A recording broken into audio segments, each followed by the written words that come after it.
साढ़े chief guest Aaradhya Sharma ji और इत्थे अज हाजिर होए दे सारे पेरेंट्स की मित्र मंडली तरफा बड़ा बड़ा पेरेंट्स का स्वागत है।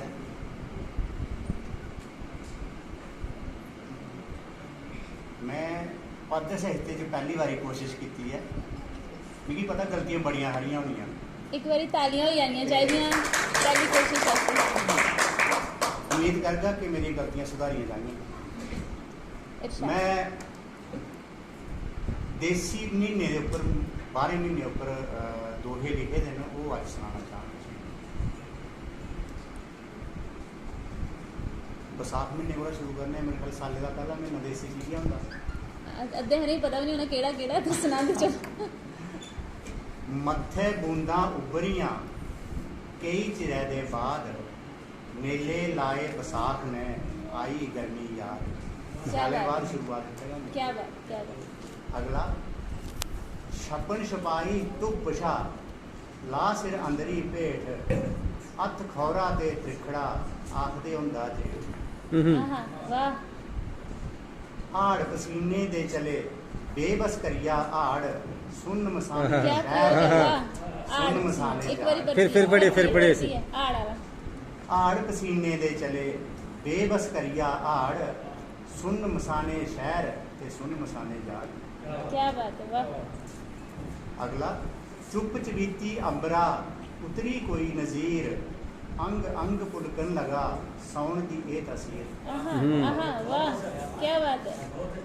शमशम करदी बदली भादरू दी पंछान घूमन घेरे मन पए मोर भी पाला पान। क्या चित्रण है वाह।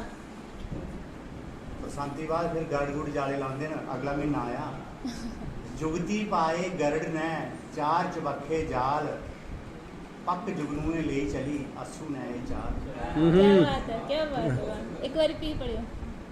जुगती पाए गरड़ ने चार चबखे जाल पक जुगनू ने ले चली आसू ने चाल। क्या बात। भार कतैले अंबरा कुकड़ियां जदों छोन मक्के दे बूटे कुकड़ियां हां जी। भार कतैले अंबरा कुकड़ियां जद छोन टांगा करसाने दियां डुल्ली डुल्ली कौन। वाह वाह क्या बात है। शौकां सब लाड़ी दियां गिलुएं दे अरमान फसल मगैरी बेचिए कारज होगा। क्या करती है एक करती पढ़ो। शौकां सब लाड़ी दियां गिलुएं दे अरमान क्या बात है। फसल मगैरी बेचिए कारज होगा आसान। क्या बात।